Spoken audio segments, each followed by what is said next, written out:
Hello, everybody. We are just running a test right now. If you can hear me and everything is all right, then it seems everything running okay.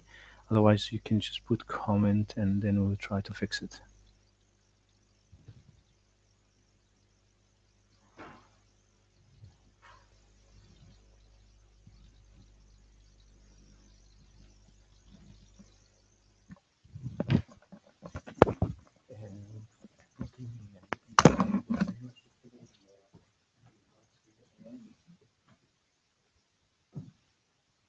بدك أعمل شي أجرب الصوت ولا؟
هذا طيب. معكم سارة الزوقري من اليمن وحبيت كوبنهاجن. المكان هنا حلو بس بعيد كتير. والجو مش حلو، بتمطر وبرد. توقعت يكون صيف. كيف الصوت؟ لسه زيادة شوية.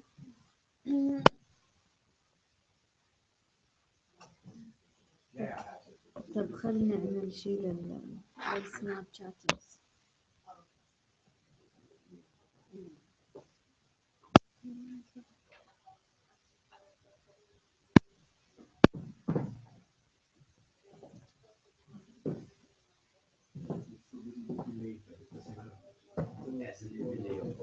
For live streaming then.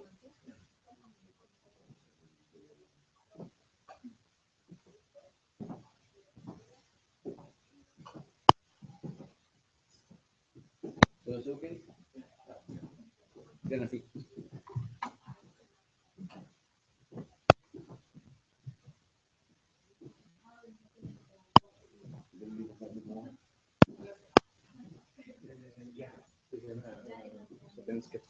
No, okay. No.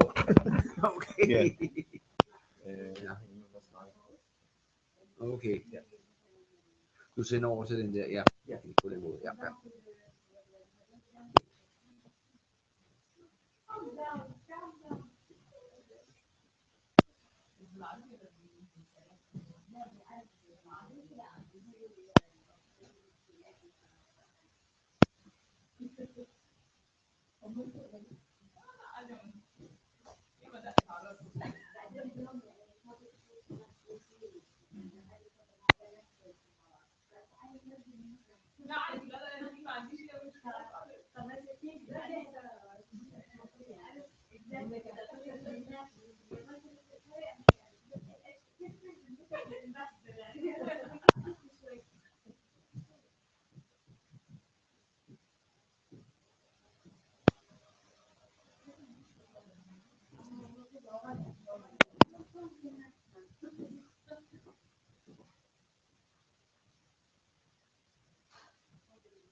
Exactly. Yeah, but still, I mean, the sound with the monopolies. Yes,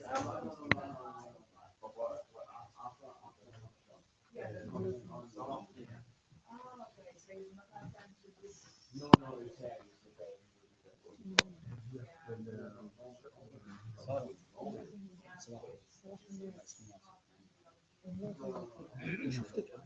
أنا كمان حاسة إنه تقابلنا بس مش عارفة وين. أنا مدير البرنامج بتاعنا عاملين قبل بجائزات حياك الله شرفنا. بس أنا مقيم بيتكلم أنا ما بيسمع. أوكي. أنت تقدمني. لا لا بقلب على طول يعني. أنا جيب لي أحد يمني حقلب لك بس. هذا البلاد الشام أصلي سوري. على طول شوف مصري لبناني أردني عادي كله نقلب عليه.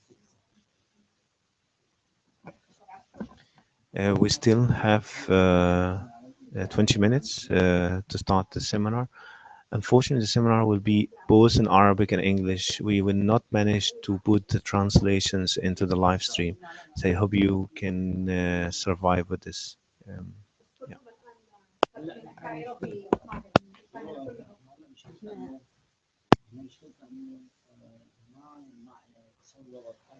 سكرت الأفس اللي تصنعه؟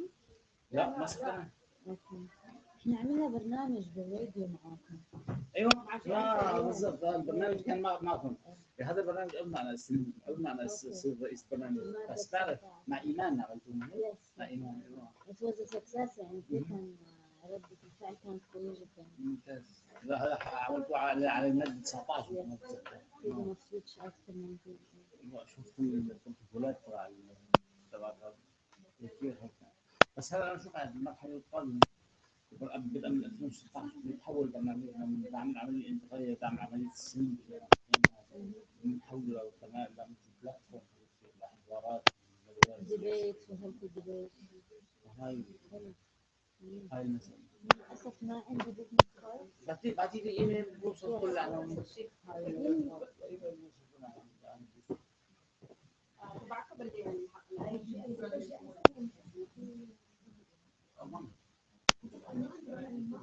جاي هون خصوصي عشان اجيب عشان في شغل عشان في سيد مخاطر بس للاسف أنا توقعت لأنه هو على ملاحظات جميلة. هو واحد من المستشارين.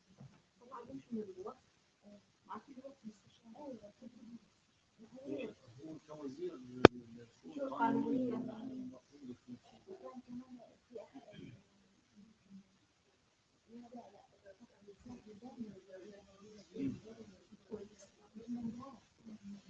ايه الشؤون القانونية ممتاز.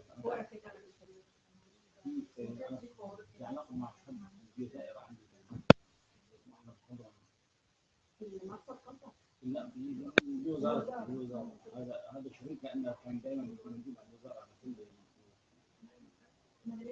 احنا بنحضر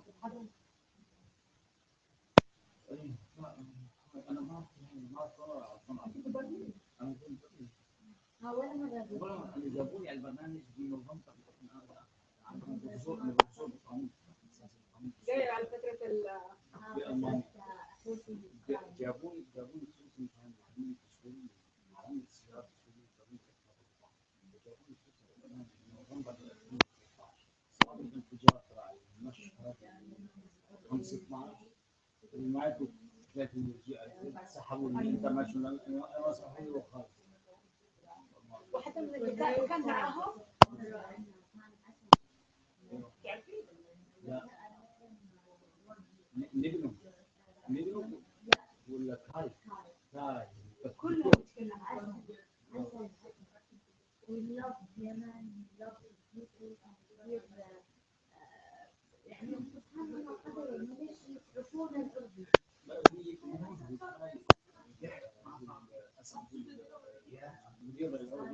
هاي طويل راح يعني هو هاني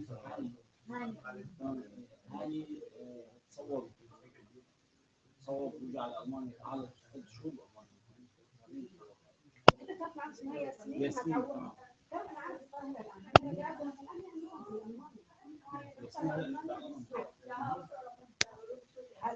يعني كل ما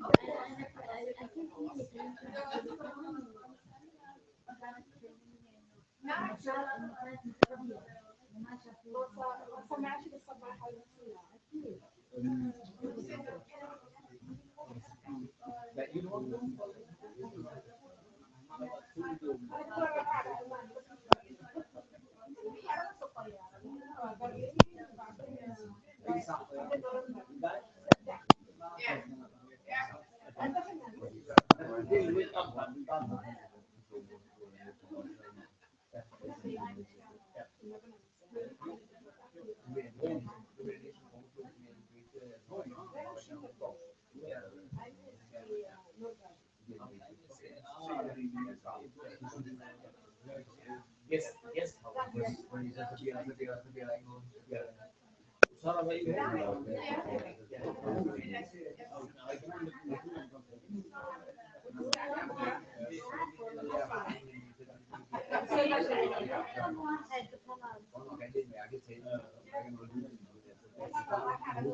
جلال الحلالي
كوكب معاكم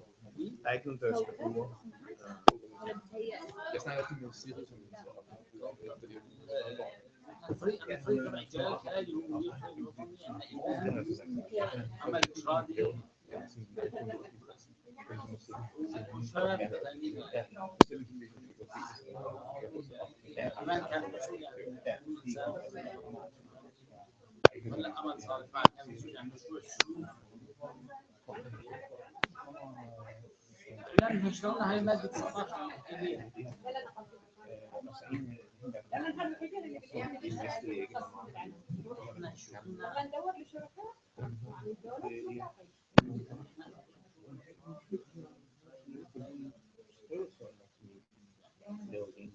سياسي دستوري جدا دستور على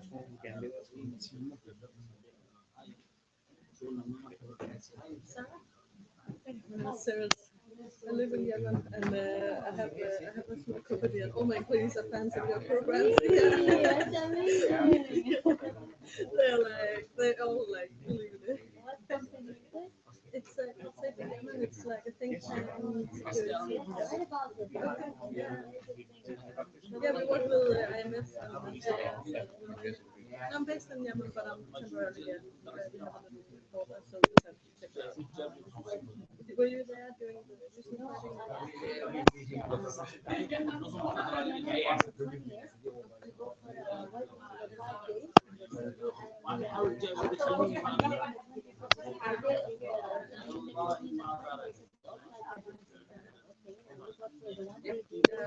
correspondent for like a month and a half, and then I went where my parents are. My parents are in Saudi, so I went to them. Oh, it's not difficult to be in Saudi during this time.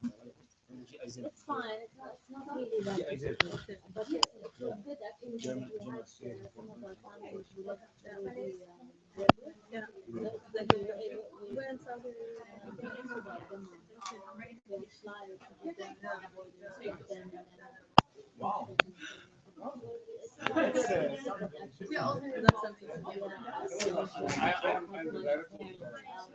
But you're from Aden. I just spoke with you on a crazy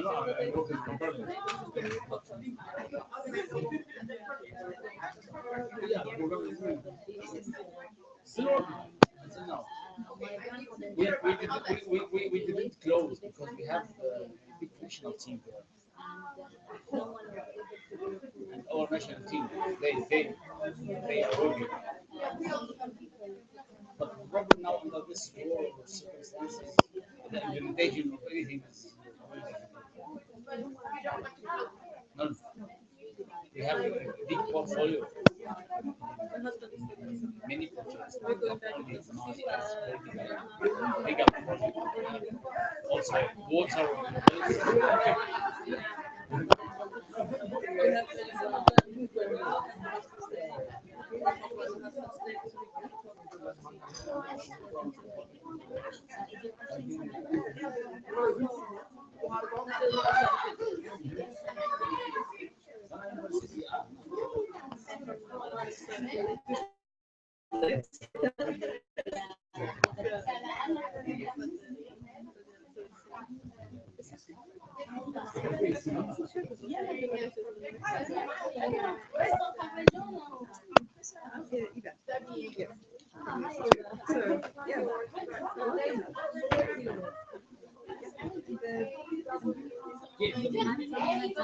They're working with the same research and development. Yeah, exactly.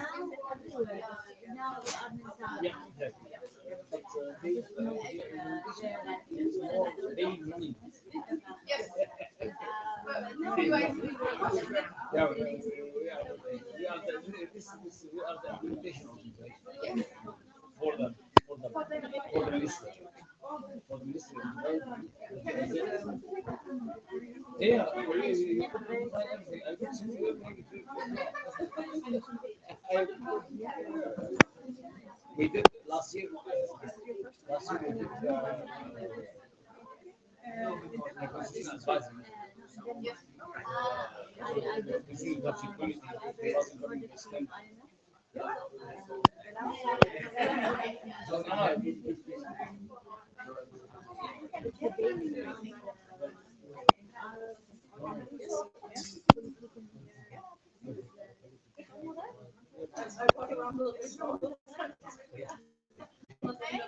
Ina.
Det er ligegyldigt, det er sådan set ligegyldigt. Det er bare fordi, så bliver det altid en svær fortolkning, hvis man står og mener, at sidder du her, så får du det der.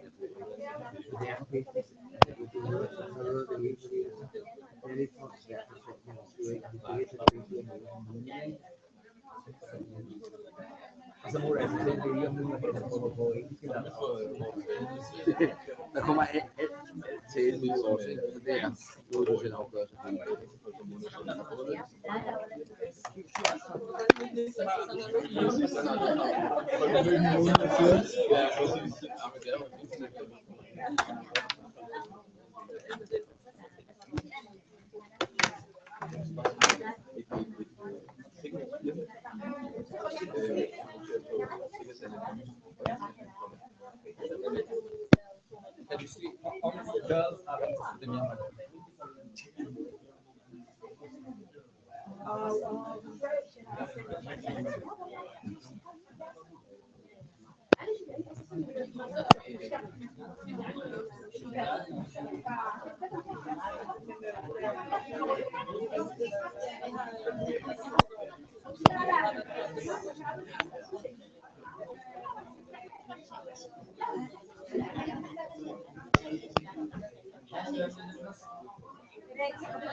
Men det er jo derfor, man lader det komme og det er vores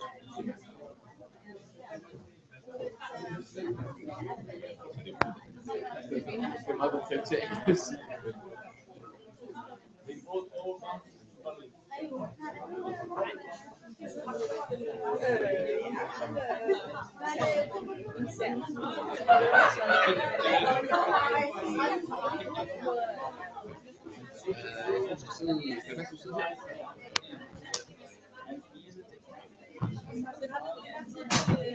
Ja, fordi hvordan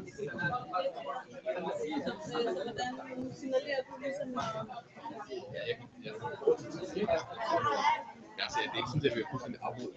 Jeg er totalt på hvilket er sat til det.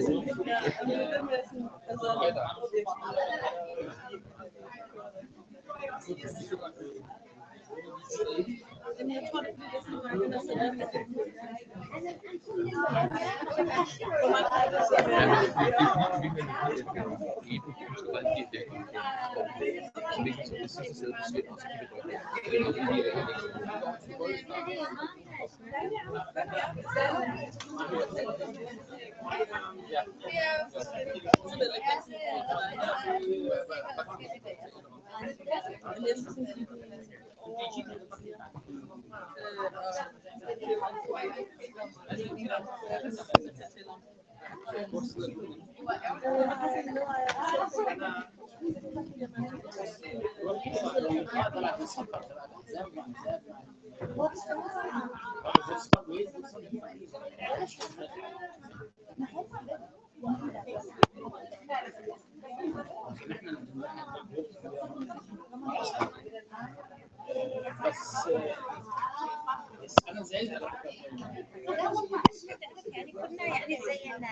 Okay, everybody, this morning we microphone, yes.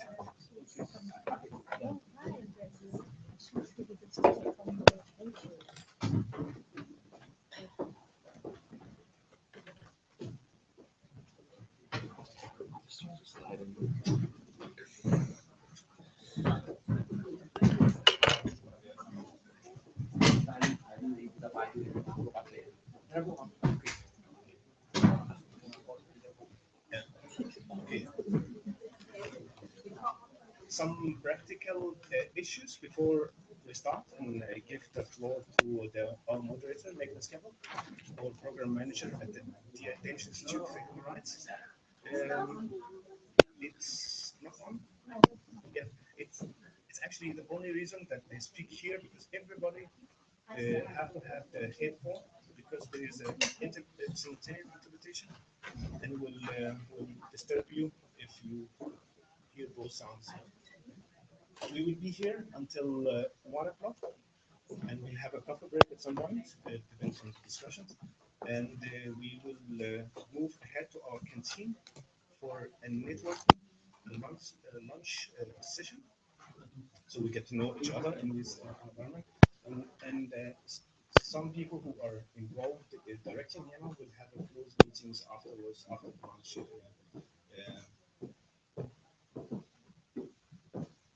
Our hashtag for today is, you can see it down here, Yemen CBH, which is used both on Twitter, Facebook, and Google Plus, and so on. We will put some materials attached to this hashtag also after the seminar. And the seminar is also live streamed, so there are some people who are actually watching us right now online from abroad that they cannot attend with us physically. And with this, I give the floor to Nicholas. Yeah, thank you. Well, first of all, I'd like to thank you all for coming today to attend this seminar on the conflict in Yemen and the political situation in Yemen in general. And as the representative of the Danish Institute for Human Rights, I would like to give the word to our international director and deputy director, Mrs. Eva Gamby. Thank you very much, Nicholas, and I'd like to echo and welcome you all today to this seminar, and with our special focus on why Yemen is struggling with both internal and external conflicts. I hope that you will get an opportunity today to actually get an insight into the conflict and also to discuss more specifically how Denmark and the international community can assist Yemen's efforts to actually move forward. The seminar aims to provide you with a platform for discussions of the current conflict, both with Danish and Yemenis actors, and I'm very happy to see this panel here with a good mix. Just a short briefing on the Institute's involvement in Yemen and where we are coming from. We began our work in Yemen back in 2007, and we had a partnership with the Ministry of Human Rights. And also a partnership with the Yemeni Human Rights Network. Our partnership with the Ministry of Legal Affairs was then initiated a bit later and formalized in 2013. And then a year after, we had a partnership established with the Yemeni Forum for Business and Human Rights. The Institute also cooperates with other relevant strategic partners at times, such as the Ministry of Education and the Secretariat for National Dialogue. So we have a number of entry points with our Yemeni partners over the years. Through the Yemeni-Danish partnerships, we have achieved good results, and one example is the establishment of one of the strongest civil society networks in Yemen, the Yemen Human Rights Network. It's a very well organized and very influential human rights network, which was established in partnership with the Institute. Through our support, the network has acted as a civil society anchor in important national processes, as well as voicing social society concerns to international processes. And just a concrete example of the international processes voiced is the way that the network actually managed to change the Yemeni government's position on Yemen's UPR. Initially, the government stated that they were going to agree to all recommendations within 6 months.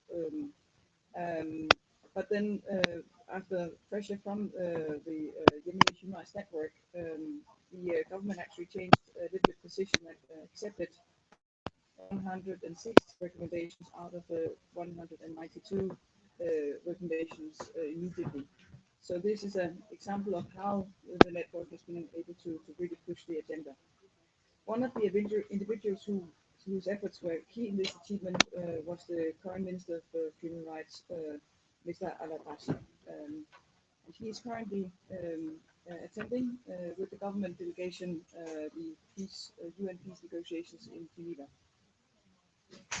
At the time when he was active within the network, he was, of course, not a minister, but a representative, and he has shared his experience with this work also here in Copenhagen at a seminar last December, which we were very happy that he saw time to do.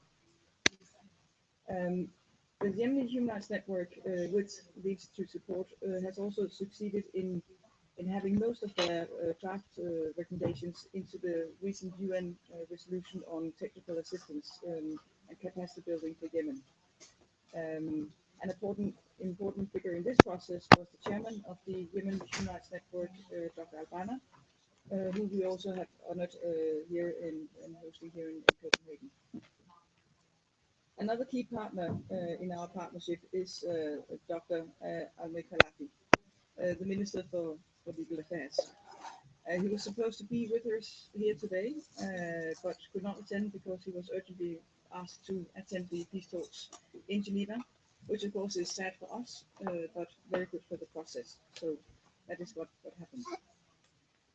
During his short stay in office, he has already made tremendous progress on efforts to reinvigorate the ministry that has been very inactive for a decade. He has initiated a process to ensure the mainstreaming of human rights into the entire legal infrastructure of Yemen, and the ministry is also undertaking now a review of all Yemeni laws going back to 1991, with a view to ensuring their accordance with the forthcoming new constitution and also harmonization with the international conventions ratified by Yemen. And we are indeed proud as an institute that the ministry has asked us for our assistance in this very challenging process. So I'm convinced that today, with this excellent panel that we have, that there will be shed more light on the recent political and human rights developments in Yemen. I know that the panel will be painting a different picture of the situation in Yemen compared to the stereotypical picture of Yemen that we often see in the media, also associated with Al-Qaeda and drones. So I will conclude by wishing you a good and fruitful discussion, and I will leave the floor in the able hands of Nicholas, who's the program manager on the MENA region here at the Institute. So I wish you a good day. Thank you very much. Well, thank you, Eva, and thank you for taking time to open the seminar. I know you're busy and also have to leave, but thank you very much for attending the opening session. Without further ado, I'll give the floor to Siris Hartkorn, who is a political analyst on Yemen and until very recently lived in Sana'a, and who is also the partner in Safer Yemen, who focuses on security assessment in Yemen. But you can do maybe a more thorough introduction as well. And Siris is going to talk about the chronology of the conflict and the potential stakeholders in the conflict. So thank you for joining us today, Siris. Thank you, Nicholas. I think you can put this one. Great. Thank you, Nicholas. And good morning, everyone. It's the first day of Ramadan, so for someone this is a tough day. So those Ramadan Kareem. So briefly speaking, I came first to Yemen in 2009 as a researcher for Lund University to research on conflicts in Yemen. And many of those conflicts that were there in 2009 have then transformed over the years and are still the conflicts present today. So it's been some interesting years in Yemen and a lot of dramatic changes and unfortunately not many positive developments. Looking back 1 year from now, a bit more than a year from now, Yemen has just concluded an extensive national dialogue process that had led to a series of recommendations for a forward transition. It was a national dialogue that brought in stakeholders and groups from across the board of actors in Yemen, including the Houthis, who were very committed at that time. It was a crucial part, a cornerstone in the bigger transition Yemen was going through following the Arab Spring and the after of ex-President Saleh in 2011.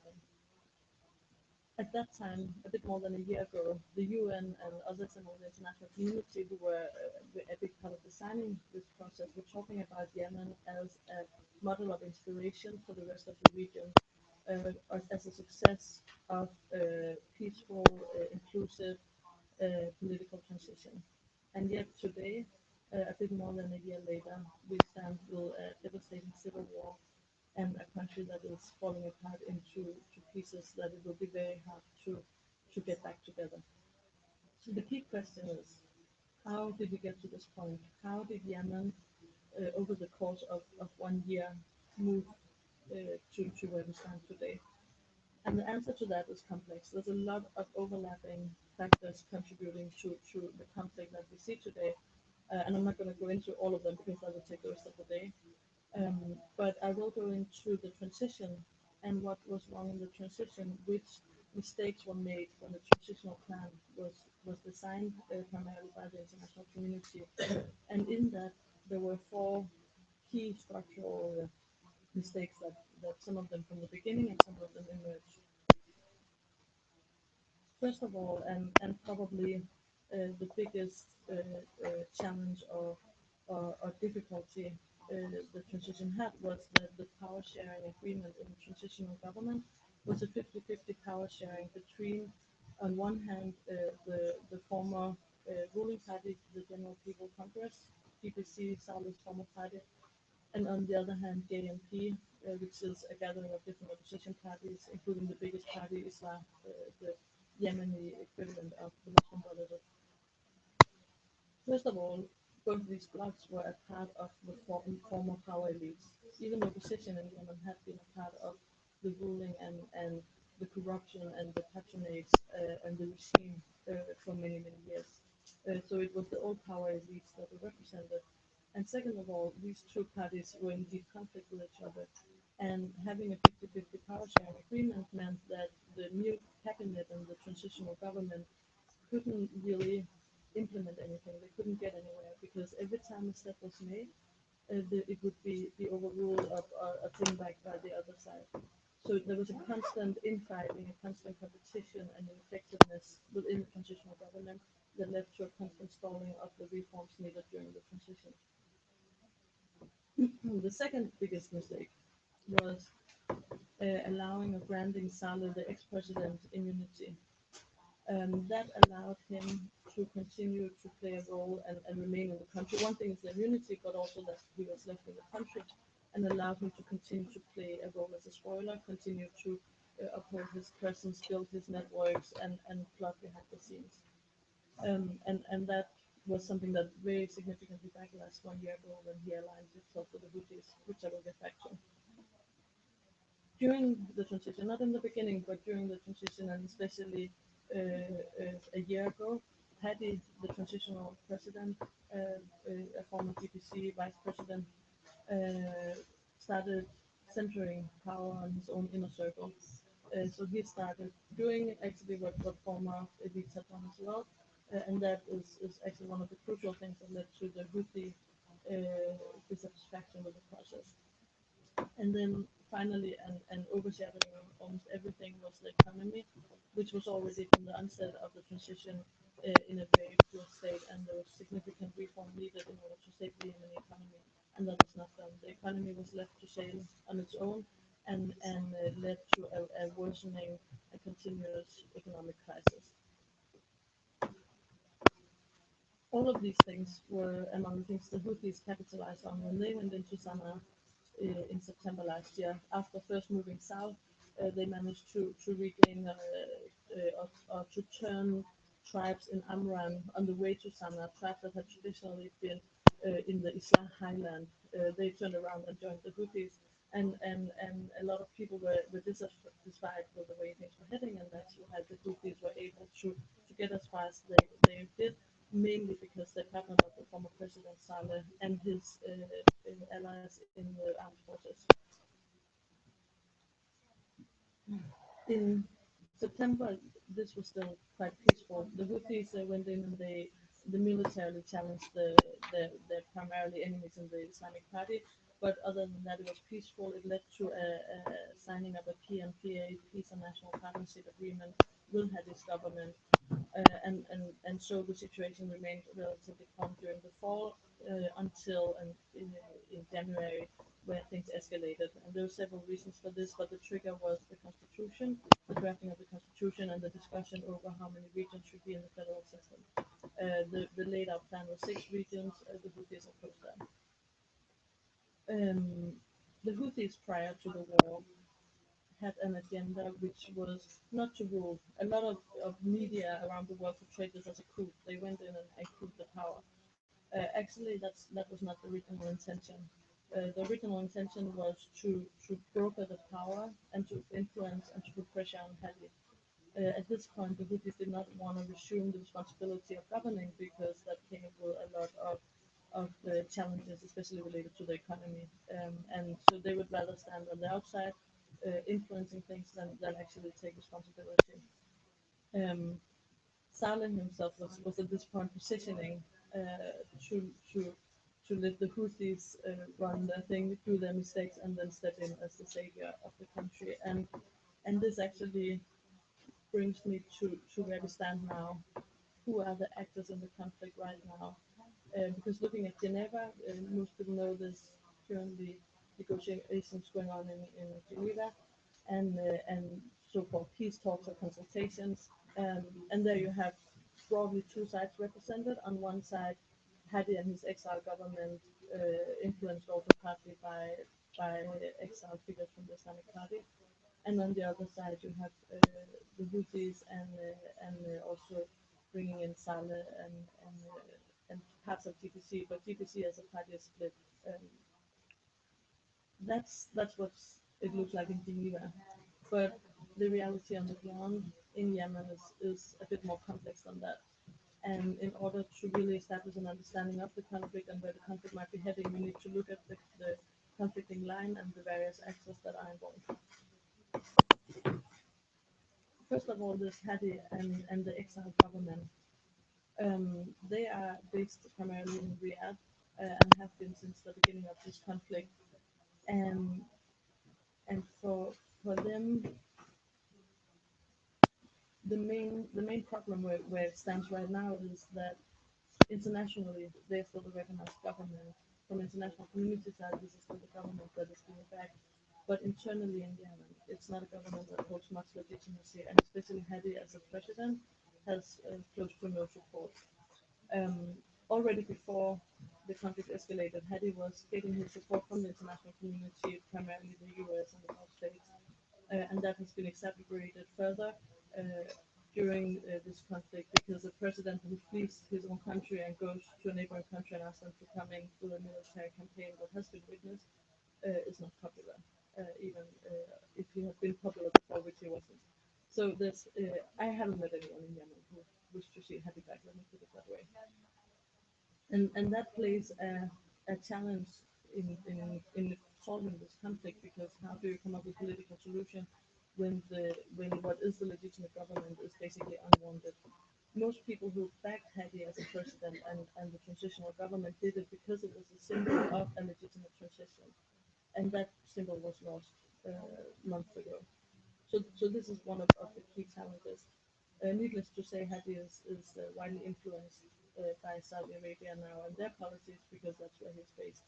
And Saudi, on their behalf, is influenced by numerous factors, including internal rivalries and regional tensions, as well as their policies towards Yemen. And I think we will get more into that with Hannah later. The Houthis, as the other main actor, started out as a quite populistic force. They gained a lot of support. The Houthis are not big enough to have accomplished on their own what they accomplished. They did it because a lot of people turned their way and supported them for strategic reasons, pragmatic reasons, and sometimes ideological reasons. Starting out, they came into Sana'a saying we will protect civilians, we will restore some sort of sense of stability and political process. We will get this political process back on the track. Now the Houthis have been radicalized as a part of this conflict, especially in Aden. They're committing war crimes and are engaging in an increasingly intense conflict that is endangering civilians, something that wasn't witnessed previously with the Houthis. At the same time, they have not been weakened by the air campaign that this has now been going on for 11 weeks. They remain actually as strong as they were prior to the conflict, and that's worth stopping and thinking about, that 11 weeks of Saudi airstrikes have not weakened them even the slightest. Instead, actually, they have taken the fight increasingly towards Saudi Arabia by making provocations on the border. In the beginning, small-scale provocations, shooting in a couple of rockets, trying to make small incursions, but recently also firing in a Scud missile. which is quite a significant provocation of Saudi Arabia. The Houthis are fighting on many fronts. It's difficult to verify the exact agenda. There's also internally in the group they are not necessarily under central command, or they are not under central command. So one thing is what Abdul Malik al-Houthi lays out in his speeches, and one thing is what his forces on the ground are actually engaging in. And here it also becomes tricky because they are mixing up with other groups on the ground. Overall, they have expressed that they are willing to take part in negotiations, but they are also taking a very strong stand against Saudi Arabia, against Hadi and his government, and against the international community, and that stands in the way for finding a political solution. Saleh, the ex-president, remains a factor. He partnered up, as mentioned, strategically with the Houthis because he thought he was to gain from it, not because he likes the Houthis. We have to here remember that he fought 6 rounds of war against the Houthis as recently as in 2010. And again, Yemen is fluid. Alliances move quite rapidly. Saleh has been significantly weakened during this conflict. He is actually the biggest loser or has suffered the greatest losses during the airstrikes. At almost all parts of the military that he controls have been destroyed. His weapon storages, his units. So he is the one who have suffered the biggest setback in terms of power. Including that his and all his family's houses in Sana'a have been turned into rubble in recent weeks. And that has, of course, shifted the power balance between the Houthis and Saleh, and put the Houthis in a stronger position within that partnership, which will influence how the power will look like at a later stage. Prior to this conflict, there was a lot of talk that Saleh would come in at some point as that neutral, somehow more neutral, stabilizing effect, or that the sun would, despite that being a setback for the last couple of years of revolution and transition. But that has changed now. He's not in a position of as much power as he was before, and it is doubtful whether he will be able to make a return as he had done previously in his political career. Yet, he is still important in generating local support for the Houthis. So, for example, in Aden, where we see people joining up fighting along the Houthis as well as the resistance. So there's a split in Aden. It is not Houthis, there are no Houthis in Aden, but it's former GPC who came after the civil war in the south, settled in Aden, and who are now joining that side of the conflict. So his communities, his supporters are still quite crucial for the Houthis at the local level.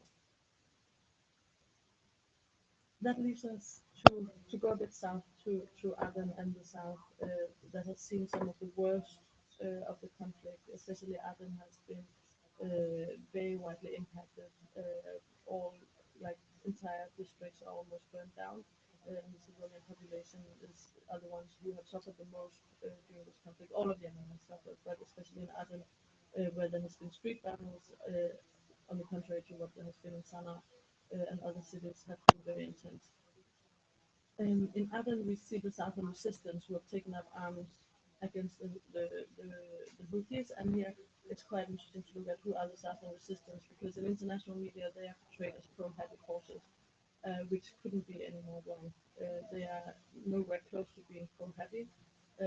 They would also have taken up arms against Hadi if he had stayed in Aden, which is one of the reasons why he decided to flee. The Southern resistance is a very difficult mixture of various groups. It contains former PDRY, Southern Army, ex-Southern Army officers. It contains youth militants. It contains Hirakis, the Southern separatist movement, and it contains Islamist groups. It's a very complex mixture of various groups. They have received some funding, weapons and training from Saudi Arabia, but again, they're not necessarily, it's a strategic alliance, they're not supporting Hadi to return, because for their part, most of them has an agenda of sovereign succession, and Hadi as a president for all of Yemen goes against that objective. Then there's another very interesting trend that is very important to notice, and that is the formation of other resistance groups. So that's primarily in, not necessarily in the south, but primarily in tribal highlands in Marduk, but also in Taez have we seen this, and increasingly in Sana and other areas. And those resistance groups, and when I say resistance, they're resistant towards the Houthis, and they are receiving funding, weapons, and training from Saudi Arabia, but also from other places. And it's likely that we will see them playing an increasingly prominent role. There's been a lot of speculations on whether we were going to see airstrike, ground forces coming in from the Gulf, and whereas it cannot be completely ruled out, it's not as likely as seeing these smaller cells of resistance groups popping up and carrying out different forms of attacks. None of them are strong enough to fight the Houthis, apart from, of course, in some tribal areas where there's a tribal resistance. But they are strong enough to carry out hidden bomb attacks on checkpoints, IED attacks, and I actually tend to put even the new Islamic State that we're seeing who took responsibility yesterday for three car bombings of mosques in Sana, to put them under this category as well. It's a new group we see.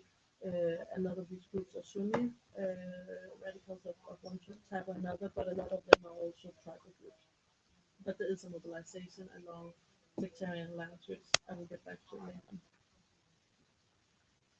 Then there's AQAP, Al Qaeda in the Arabian Peninsula, which have gained strength during this Iran conflict. They have managed to seize the opportunity of the power vacuum. They have strengthened themselves in Hadramaut, the oil-rich governorate towards the east, where they are also controlling Mukalla, a strategic port city in the Gulf of Aden. AQAP just had their leader killed in a drone strike a couple of days ago, which is not necessarily a good thing because the newer generations within AQAP tend to be more radical and more IS Islamic State leaning than the previous generation. So we can see a gradual radicalization also of AQAP. Just briefly on AQAP, there's always concerns of when they take territory, but in a Yemeni context, they can only take territory to the extent that the tribes are partnering up, at least in tribal areas, which is the most of the country, and the tribes are pragmatic. The tribes will do that to the extent it benefits their own goals, but they are not ideologically turning to AQAP.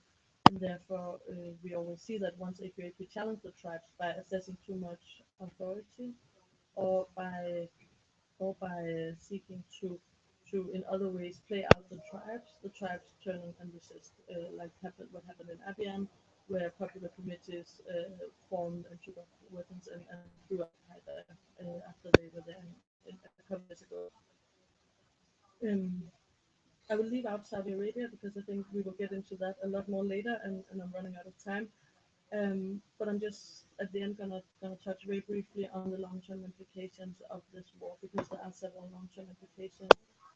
Right now here, of course, Yemen is facing a very severe humanitarian crisis. Around 20 million people are in urgent need of humanitarian assistance. According to the Oxfam British organization, Yemen is the country in the world with the biggest humanitarian need right now. According to WFP, a famine is around the corner if nothing is done. So the humanitarian situation is the far most critical aspect of this conflict, and that is widely generated not so much just by the fighting, but by the air and sea blockade of all imports. And Yemen is a country that imports 90% of all goods. So that is a key problem and will have long-term implications, as well as the destruction of infrastructure, ranging from all levels of infrastructure, schools, hospitals, airports, seaports, bridges, everything that is going to take a long time to rebuild. One of the other very worrying long-term implications of this conflict is the sectarian divides and the damage that is being done to the Yemeni social fabric. Yemen is a country that has a very long tradition of solving its conflict, of entering into negotiations and mediations. Conflicts in the past in Yemen have never, or now I have to be careful because there have been civil wars in the south that were very bloody, but especially in tribal areas in the northern parts of the country, there is a tradition of solving conflict and not going to a far-reaching extent in the level of violence being used, especially against the civilian population. and that is being damaged right now. We're seeing a radicalization on all fronts. There's being done a recruitment along sectarian lines. The traditional Yemeni sectarian makeup is Shafi and Saidi, which are quite close to each other and have traditionally always coexisted peacefully, trade in the same sectarian lines were not something that were prominent in past conflicts in past recent years. But this is increasingly happening, and that will leave very strong or very deep divisions within society, even when this conflict ends. Um, and then the fragmentation of the state and the military that has been destroyed. So even when we talk about the Houthis withdrawing from positions that they have captured as a part of the negotiations, there's no one to turn them over to because there's no state or no military and nothing yet to take over. So the conclusion from my side is not very positive, not very optimistic. Yemen has seen a lot of conflict in recent years. This is by far the worst, and it's not being played out according to Yemeni dynamics alone. It's influenced widely by regional trends, and there's a very strong influence of radicalizing and destabilizing factors, which will leave Yemen very hurt at the end. So I hope some of the others have more positive things to say later, but this is my view. Thank you.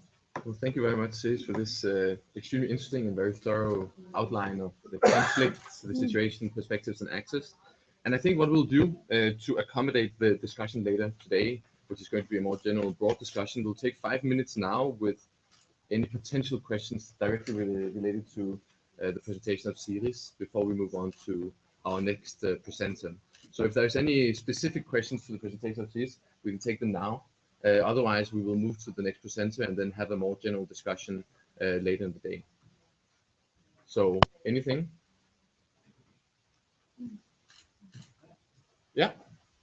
I think you'll need a microphone just for the sake of translation. Yes, my name is Ulam from Berlingske. Shiraz, could you tell us, is there any move from US, from European Union, to stop the blockade on Yemen? Because I mean, it has serious consequences for the local people. And as far as I see it, everybody's just they don't care about what's going on there. It's play that Saudi Arabia can play on its own. Thank you. Yeah, you can answer it. But obviously, this also touches upon the more broader regional international implications of the conflict, which we will also come back to, I think. Yeah. Okay, I'll just answer you briefly. It is a very good question, and the failure of the international community to react to this is also going to have long-term implications for the acceptance of the international community or the role they can play in Yemen going forward. Because the general feeling in Yemen is that they have been let down by the international community. The US is actively taking part in the blockade and is of course behind the scenes trying to minimize a little bit what the Saudis are doing, but they are not willing to take an open conflict with the Saudis. A lot of this comes back to the international dynamics and how Saudi Arabia is doing a lot of what they're doing because they're nervous about the alliance with the US, and we'll get into that later. For the EU part, there's also been a hesitation based on, of course, the need to stay friends with Saudi Arabia. It's difficult to know exactly how much is being done behind the scenes, but definitely not enough. Thank you, Sis. Any other specific question? Yeah, Daniel. Hi, my name is Pernille Mortens. I'm with the Ministry of Foreign Affairs, the Media Department. Serious, thank you so much for your presentation. I was wondering, you were talking about all the lessons learned and the mistakes that were made in the last transition process. Now we're in a process of negotiations again, so I was wondering whether you could give some advice to the international actors about, how can we avoid making the same mistakes? What should be, what could be some of the things that we could do to try to help the constructive process moving forward? Sure, thanks, Pernille. One of the key things is giving more voice to the Yemenis in deciding how things are being structured and planned. I think that has already partly been taken by the UN in saying that the Geneva talks are solely the Yemenis talking in many ways, and it has been criticized that Saudi Arabia, which is a big part of the conflict, was left out from those talks. So would they even have any significance when Saudi Arabia was not present? But I believe that it's very important that Yemenis themselves take charge in finding the solutions. But that can only really be done when Saudi Arabia and other countries step away. So the biggest role of the international community at this stage is ensuring that Yemen get empowered to handle its own issues, or Yemen is already empowered, but that they get the space and they get allowed without the influence of Saudi Arabia. I think it's quite crucial here to remember that there was actually a political agreement at the end of February that was going to put the whole transition back on track. An agreement that included the Houthis and the different actors, and that the UN had brokered. And it was not until Hadi and Saudi Arabia spoiled that agreement because they weren't happy with it that things really went bad. So minimizing the influence of the international or regional actors and getting Yemen back on track is one key step, and then voicing out for Yemen, handling the humanitarian situation and the immediate urgent matters. And for example, the UK have significantly harmed their acceptance in Yemen by going out recently condemning the Scud missiles that were shot in by the Houthis to Saudi Arabia, which they in every right should condemn. The problem was they went in and condemned that, but they haven't condemned the thousands of civilians that have been killed by Saudi Arabia in Yemen, or the way Saudi Arabia have interfered in Yemen.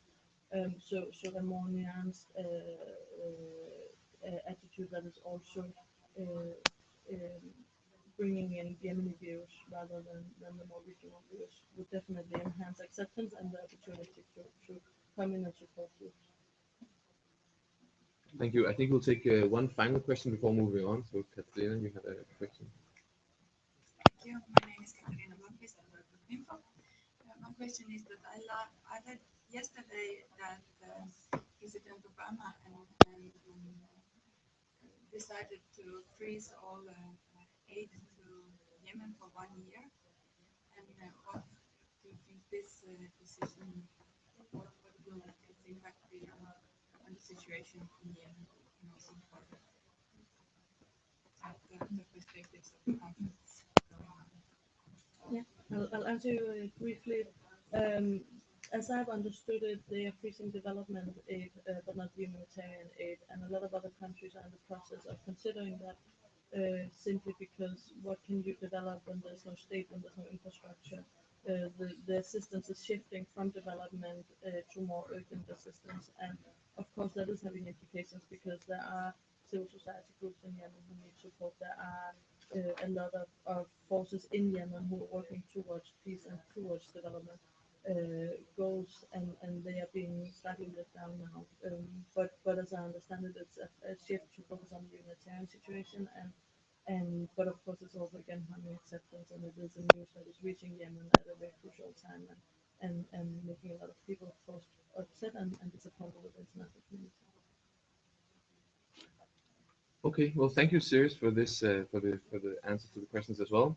And now I think we'll move on, and I'm very happy to be able to present Amal El-Basha, chairperson for the Assistance Arab Forum for Human Rights, and a close friend of the house as well, who actually very recently contributed or wrote a paper on women's rights and constitutions in Yemen, and is a social activist and very focused on women's rights in Yemen. So Amal will talk about the hope for women's rights during the conflict and perspectives on that.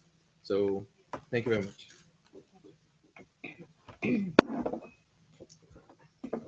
Thank you very much.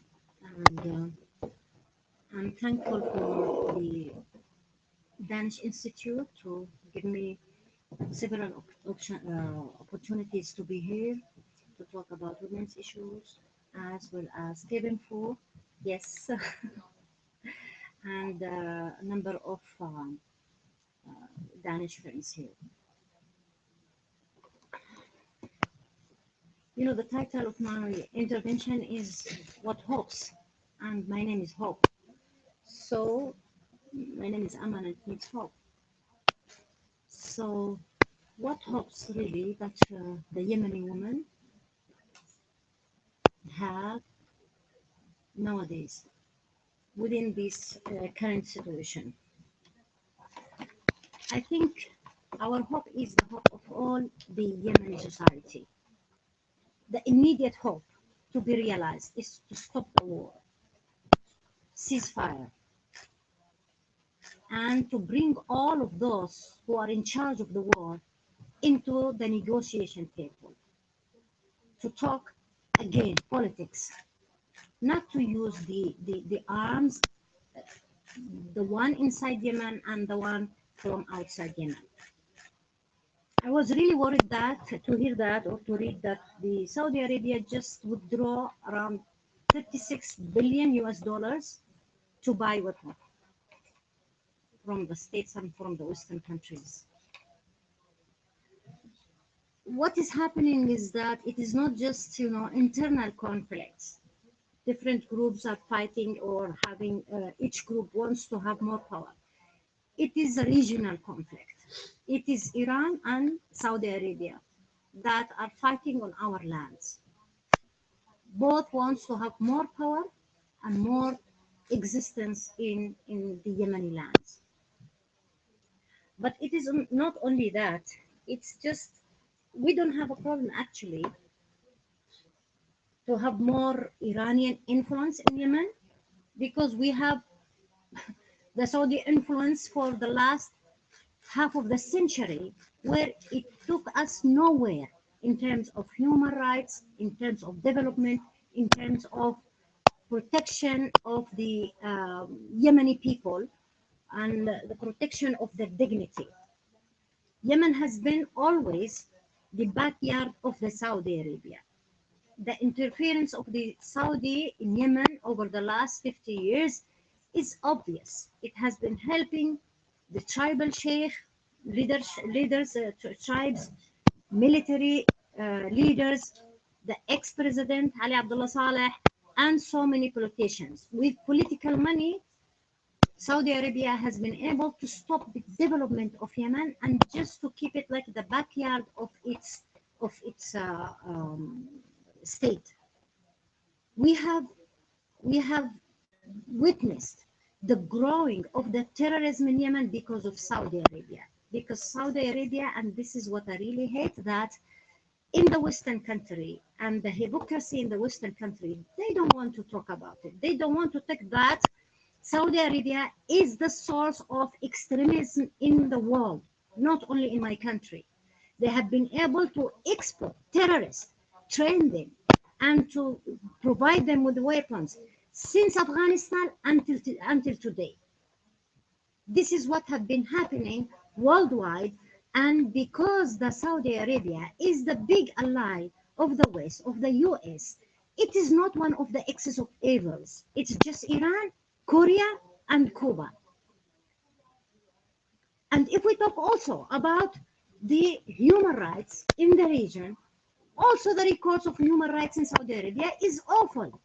It's not that good. However, there is no talk about the violations of human rights in the Saudi Arabia.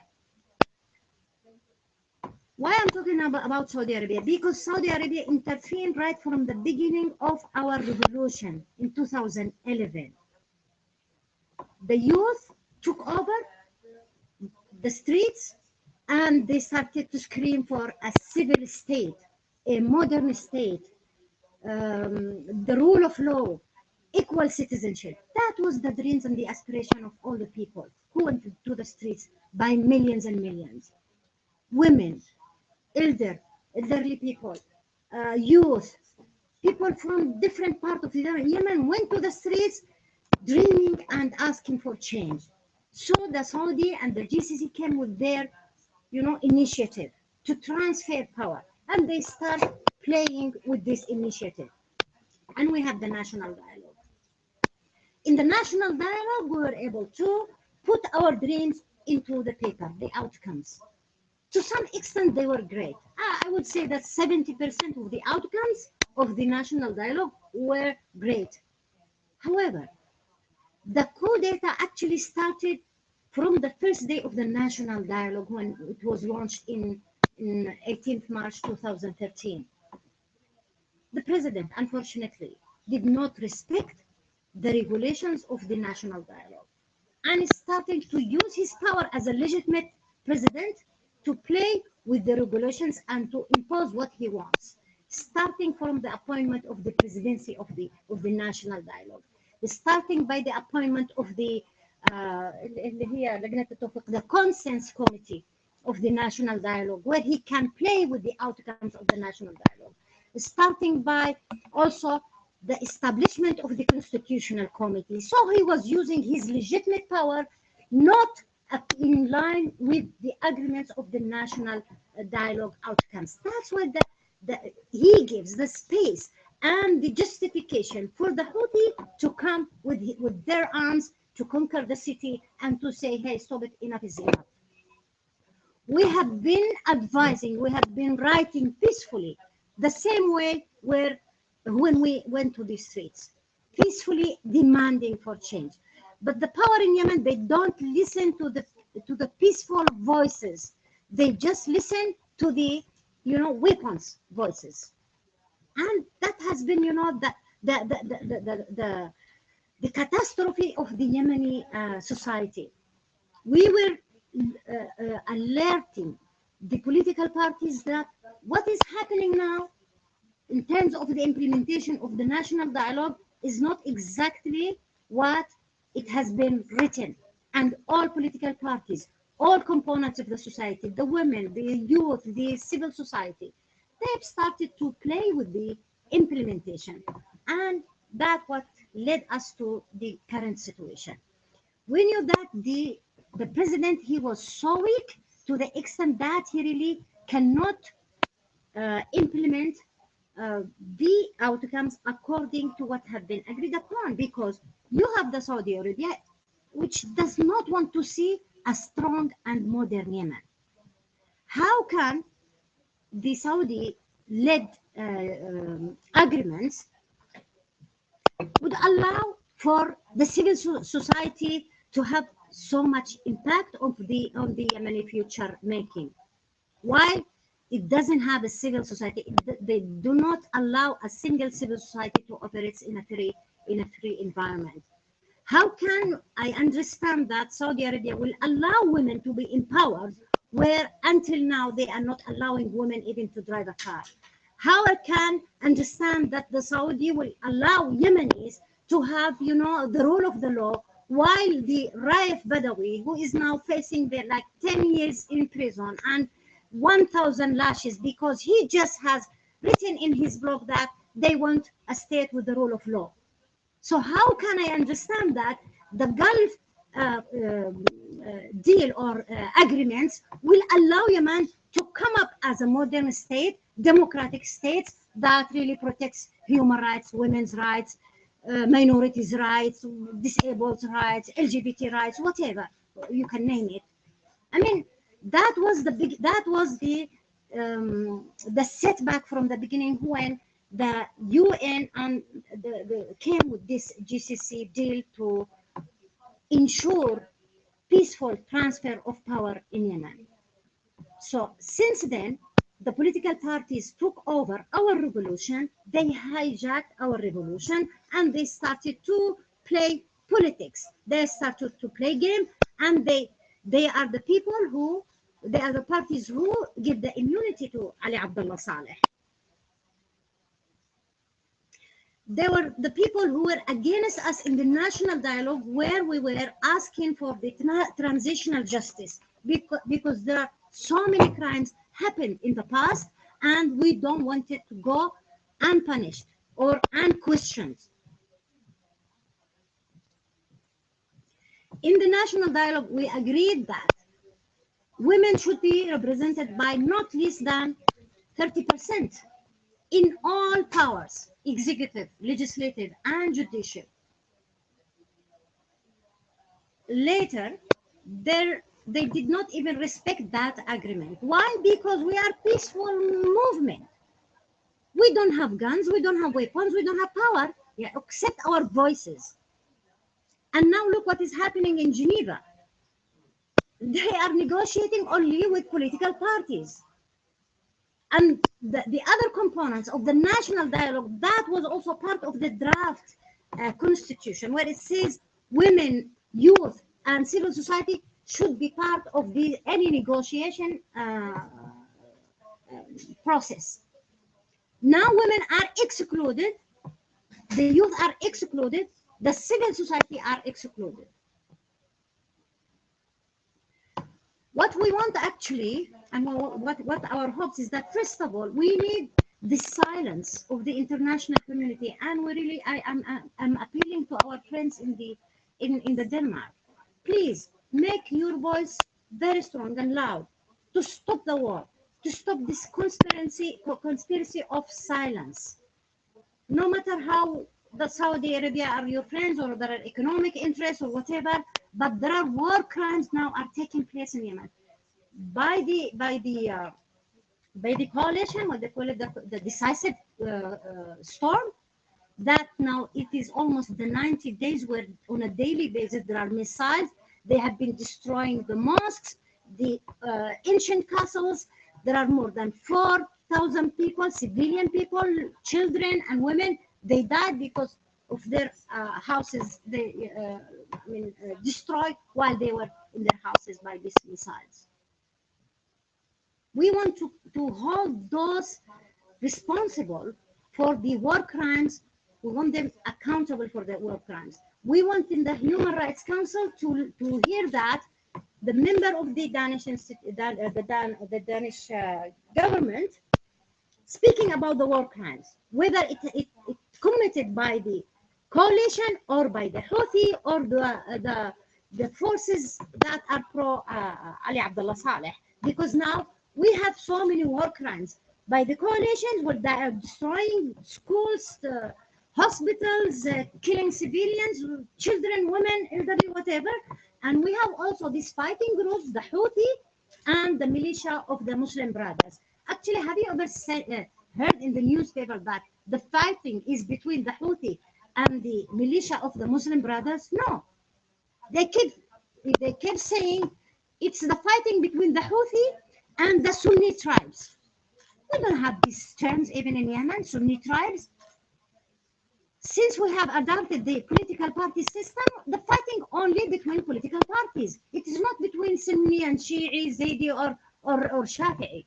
No, it is a conflict between political parties, between the GBC or the Islah, between the socialists and the Islah, between the Nasirites. And so the conflict has been always have these political names, but not tribal or sectarian names like Sunni and Shi'i. And this is now, it is the attempt of the regional power to create this problem that we have sectarian problem. We don't have the sectarian problems, but they are trying to create this problem so that that Yemen can interrupt into this problem, like Iraq, like Syria, like the other countries. What we want also is that our friends, together with the 10 countries, I don't know now how many countries they are supporting the peace process, is to really ensure that the voices of the civil society are part of the political process. The UN now are holding this Geneva, and there are a lot of talk about, okay, what is now the importance of this talk, or what is the agenda? There are a lot of talk about the UN should enforce the implementation of the resolution 2016, where it talks about the withdrawal of the Houthi and so many things. But at the same time, the UN should also impose the respect for the UN resolution 1325 that talks about women and peace and security, where it talks about that women should also participate in the negotiation table. So if the UN cannot really respect its resolutions, how it can also expect that the countries respect its resolutions related to the internal conflict or fights. What I want from our friends from the civil society and the NGOs also, to write, to talk to your government, to the parliament that they should have a say in this war taking place in Yemen, because every day passes, there are hundreds of people are killed, women, children, and the humanitarian's need is really very great. Thank you very much. Thank you, Amal. Like before, we'll take a couple of questions that are specifically directed towards Amal before we will take a short coffee break. So, any specific questions? Yeah, just the one thing. Yeah, Connie, and then Henry. My name is Connie Christiansen from Kvinfo. I would like to ask you, Amal, what do you see as the consequences of the fact that women have been sidelined as soon as the war started, and there is a peace negotiation going on right now in Geneva? What are the consequences of women having been sidelined from that process? Well, actually, we have been disappointed, right from the beginning, from the end of the national dialogue, because we were so happy, we were so, optimistic that, okay, women will have more voices, and since we were part of the revolution, we were part of the change process, and there were, agreement that women should be part of any power structure. But we have been, since the end of the national dialogue, we have been, disappointed, and we started to have this feeling that what was in the national dialogue outcomes, it's just an ink on paper, that it was not going to be, that's why we have never reached after the national dialogue into 30%. Take, for example, in the constitutional drafting committee, they never put 30% of this committee for women, although they were supposed to be 30%, although that was one of the outcomes of the national dialogue. The same goes for the other committees that were established. The same goes when they established the government. They didn't also respect this 30%, and they put for us like 2-3 women out of 33 ministers. Now, okay, the women movement in Yemen is really very strong, but because of this war, we have been, distracted. We have been, some of us in the capitals, in Cairo, in Beirut, in London, in Sweden, and we are just, cannot even comprehend that what this is happening now, that there is a war, but we have now trying to work with the UN women to try to influence the new envoy of the UN to include women in the peace process. We have been trying to reach him over the last 3-4 weeks, but he is not, he's not responding. However, our message has been sent to the UN women that what is happening in Geneva is not according to the national dialogue. If the national dialogue outcome of the document is a reference document that can the future negotiation could be built on. And the Yemeni women now in Yemen, what they are doing, sometimes we have these evil things, but out of these evil things, there are good things is happening. Due to this shortage of oil and fuel in Yemen, where you cannot, have taxis, or you cannot, start your cars, women started to ride bicycles.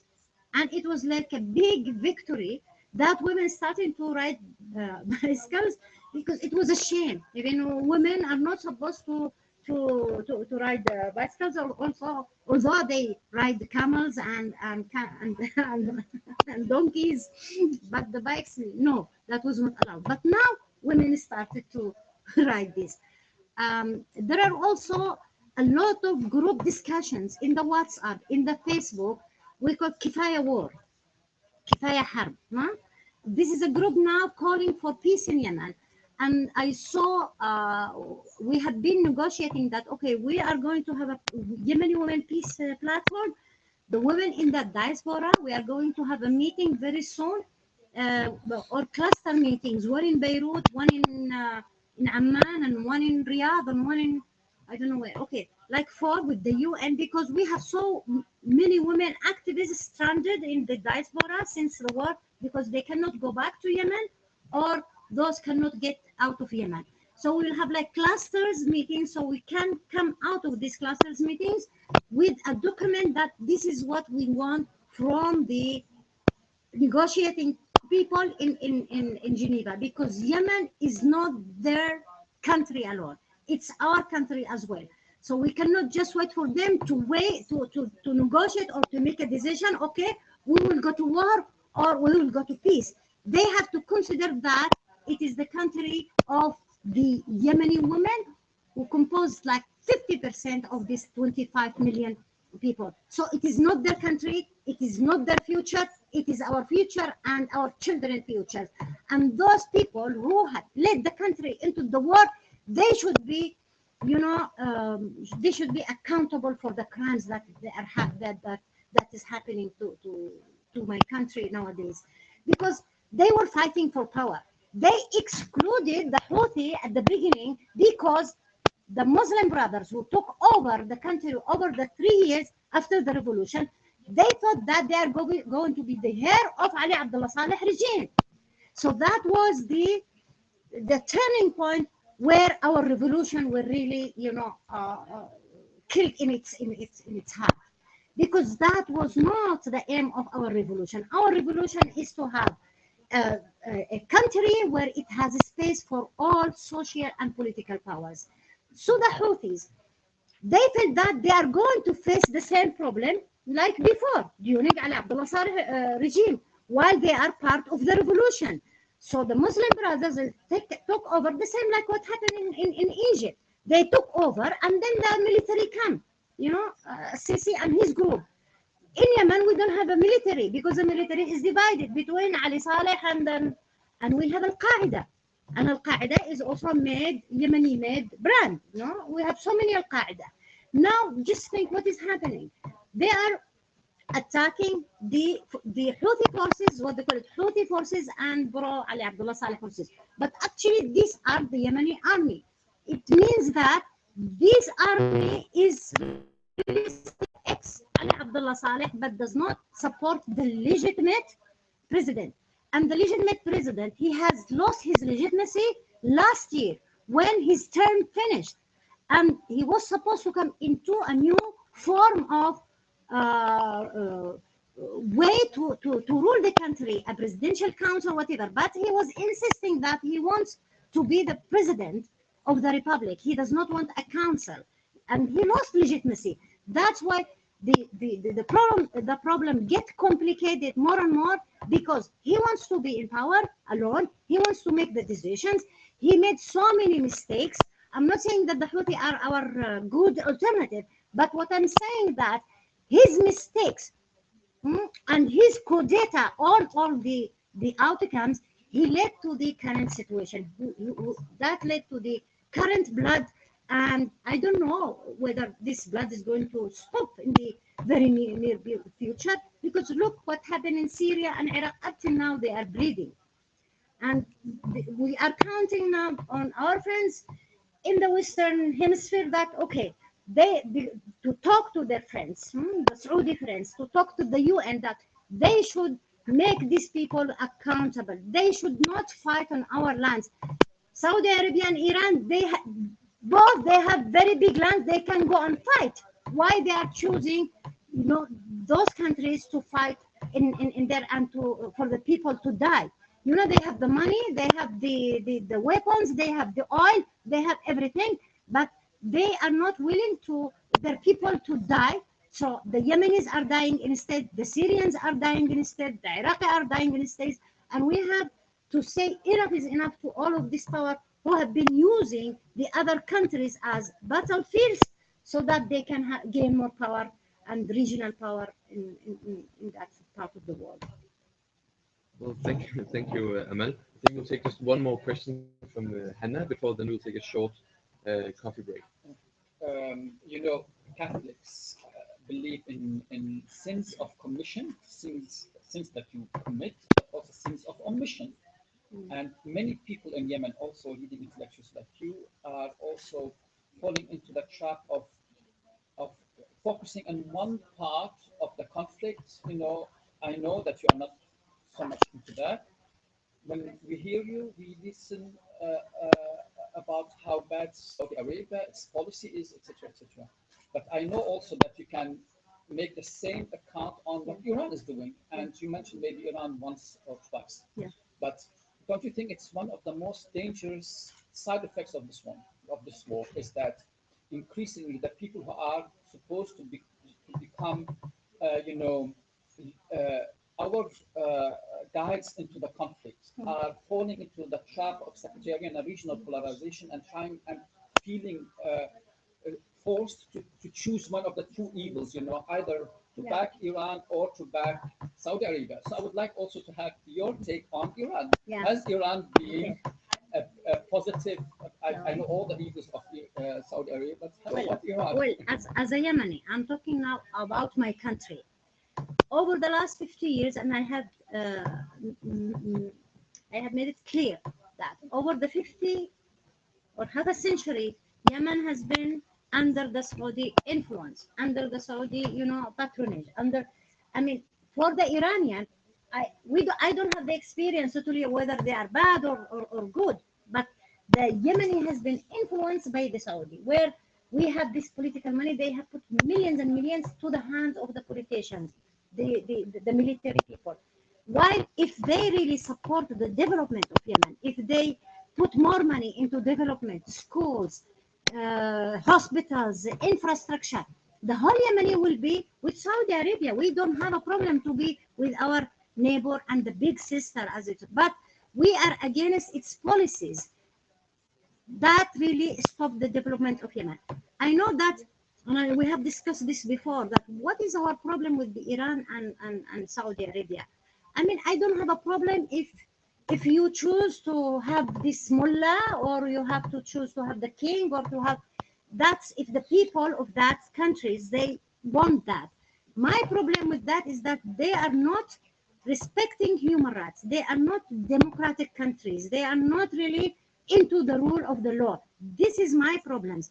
But for what is happening so far, that I have seen the evil in my country of the Saudi Arabia. I haven't seen the evil of the Iran as much as I have seen the, yes, they are supporting the Houthi because they think that all of this Shia in the world, they have been, persecuted by the Bahraini regime. But you know what's happening? What happened now? The scenario in Yemen. Look, we have two Arab Springs that has been, not in the not welcomed by the Saudi Arabia. We have the one in Syria and one in Egypt and Libya, and maybe you are following now what's happening. But for the revolution in Bahrain, nobody talk about it. It was, it was killed right from the beginning.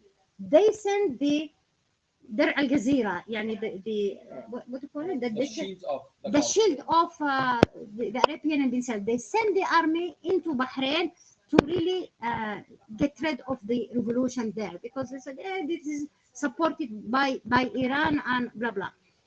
And now, exactly what happened in Bahrain, they are sending to us the coalition decisive, I don't know what. So it's the same thing. They are using the Saudi Arabia because Yemen is not fully into the hands of the Saudis, because we have civil society, we have political parties, we have a vibrant, civil society actors. It's not like the Bahraini, where Bahrain is a small and the whole regime is fully, in the hand of the Saudi, and they get full support.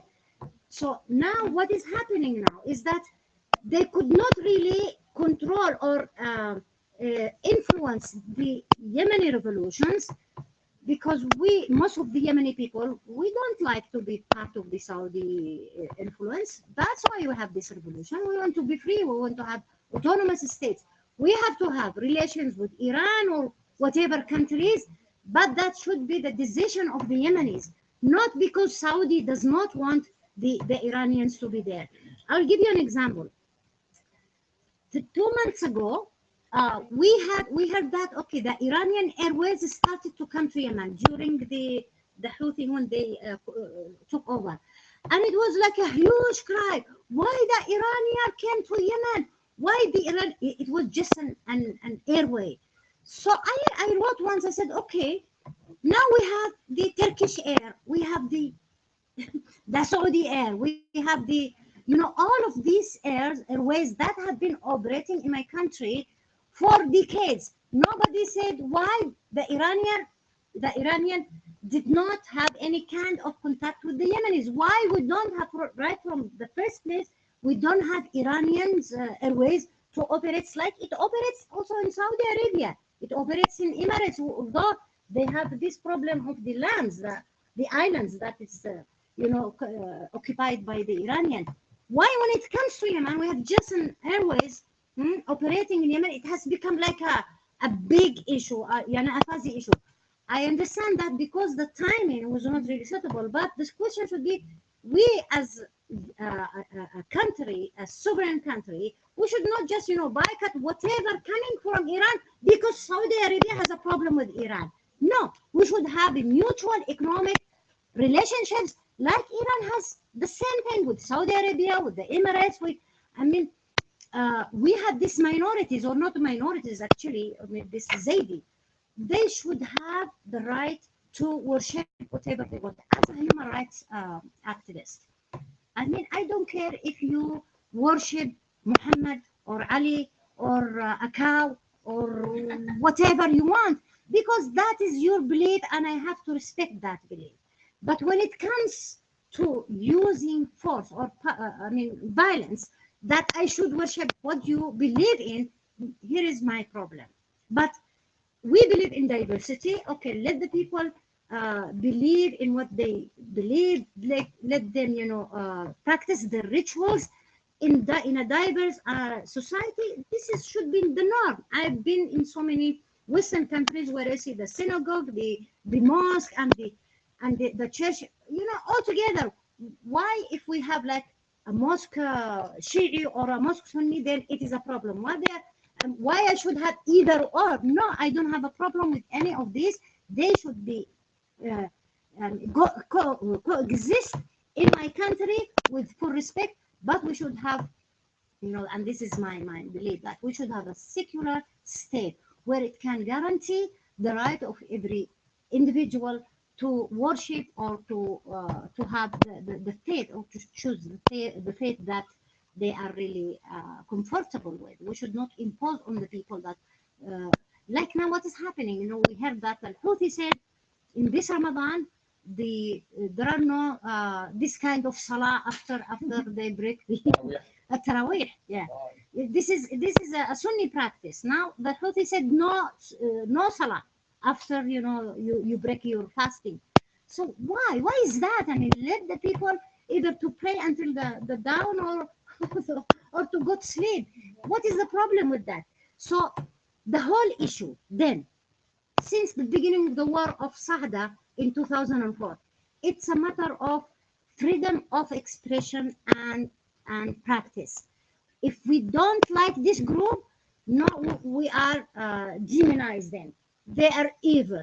They are I don't know what. They are dangerous to my belief. Their existence is really going to hurt me. So the same like women's movement. When we started our movement in Yemen, they said, "Oh, now it is the West who are supporting these women. It is going to be dangerous to the value system of the country. It is now they are the puppet of the West, and they are implementing Western agenda." And this is my request from you, my friends. The women agenda is a human agenda, is a universal agenda.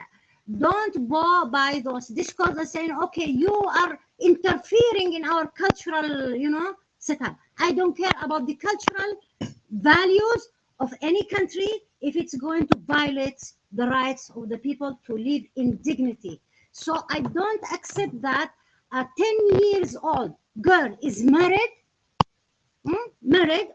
and actually she is raped, and our people saying we don't want the West to interfere in our value system because this is how we have been, for centuries, and this is God's will, and this is the Sharia. No, you have to support us in our struggle. against early marriage, against violence against women, against women exclusion, against FGM.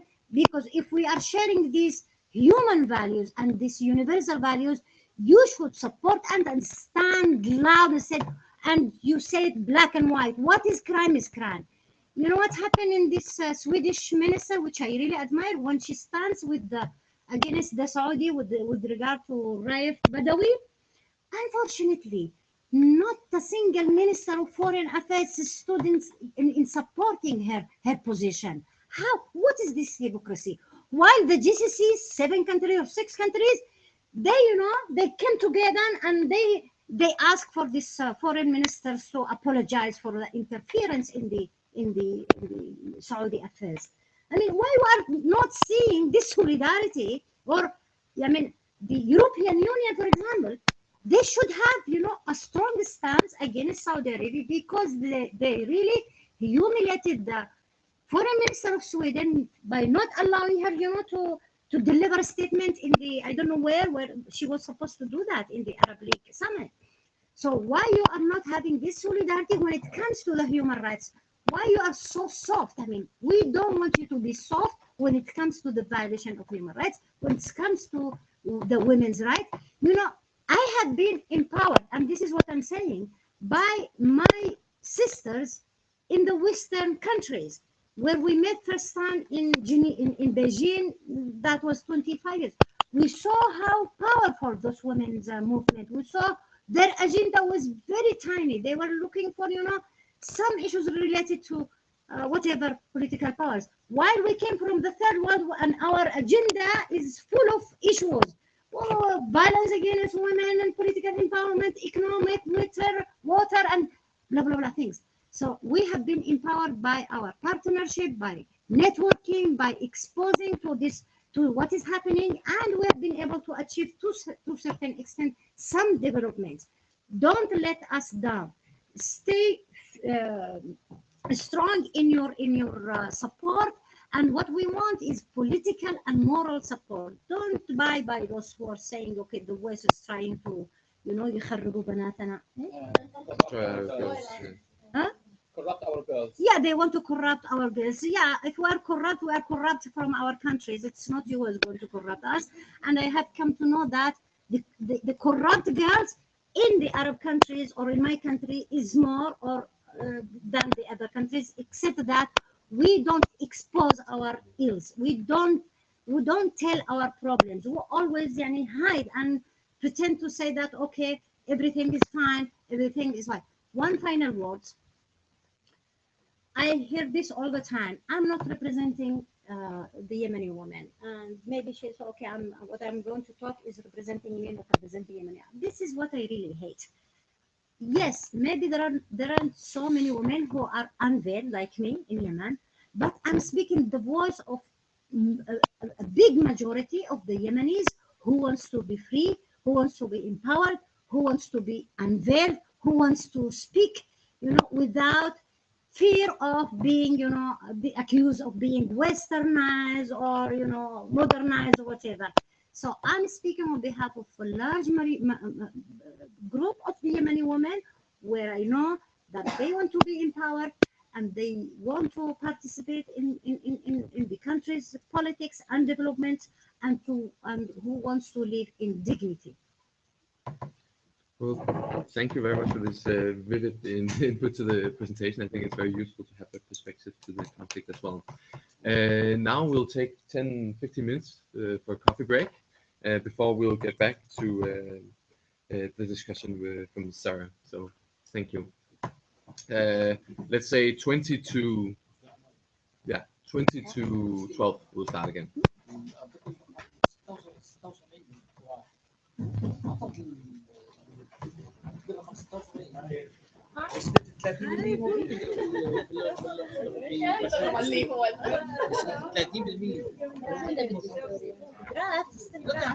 ايه بس انا عم بقول لك intimidation. لا تمثيل النساء أربع نساء 17 ما اخترنا الترتيب الواقعي بس موجودين بالدرافت. No, I'm not talking about the draft. I'm talking about the drafting committee. هاي drafting committee 4 نقصونا واحدة وين 30 المينيمم. 30% المينيمم. ايه ما اعطونا 30%. ما اخترنا بس بالدرافت موجودين. حبيبي I'm not talking about the draft constitution. I'm talking about the committees that was the implementation of this. احنا كلنا متفقين معك بس في مسألة جديدة يا سوري. Oil and mark. That's the answer. Simple. The answer is simple. Oil and mark. لا بس لا ما يجوش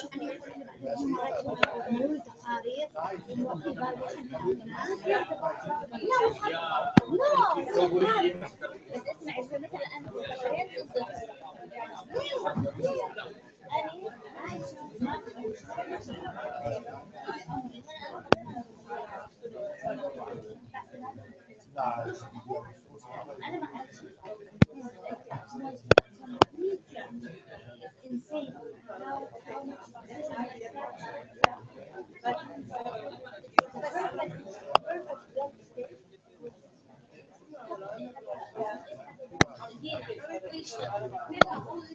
much